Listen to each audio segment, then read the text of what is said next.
تمہاری ساری پریشانیاں تمہاری خواہشات کی وجہ سے ہیں۔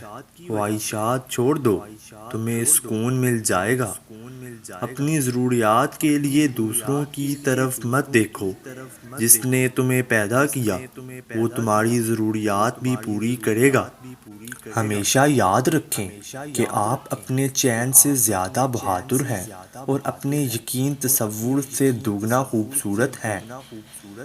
جب آپ محسوس کریں کہ کوئی آپ کی الفاظ سے آپ کے احساسات کو نہیں سمجھ سکتا تو اس وقت خاموش ہو جائیں۔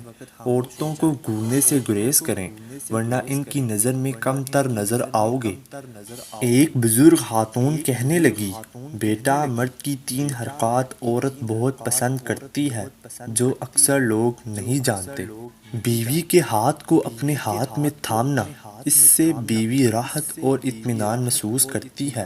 بیوی سے یہ کہنا کہ مجھے آپ سے محبت ہے کہنے سے بیوی کے دل میں آپ کی محبت اور بڑھ جائے گی اور ممکن ہے کہ وہ بھی آپ سے ایسے کلمات کا تبادلہ خیال کرے۔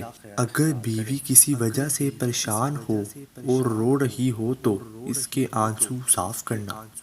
ماہرین نفسیات کہتے ہیں کہ اپنے محبوب کا ہاتھ تھامنا کسی بھی طرح کے خوف اور ڈپریشن کو ختم کر دیتا ہے۔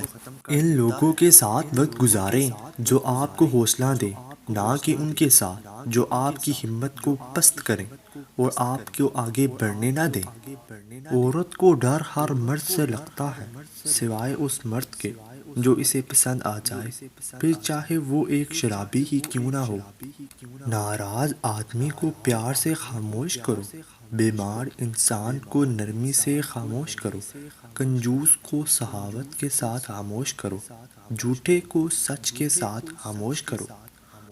اگر کوئی اپنی بوریت دور کرنے کے لیے آپ سے رشتہ رکھنا چاہے تو اسے محبت سمجھنے کی غلطی کبھی مت کیجیے، کیونکہ بیوقوف بننا صرف ایک بار ہی کافی ہوتا ہے۔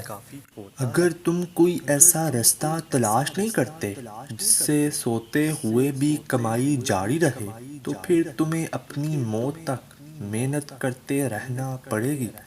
رشتے بچانے کے لیے انسان جھکتا ہے، لیکن جھکنے کی بھی ایک حد ہوتی ہے، لہٰذا تعلق وہی بچتے ہیں جہاں دونوں احساس کرنے والے ہوں۔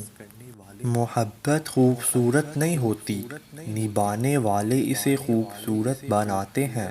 محبت میں ایک چنتے ہیں اور باقی سارا جہاں چھوڑ دیتے ہیں، کیونکہ یہ ایک شخص ہی سارا جہان بن جاتا ہے۔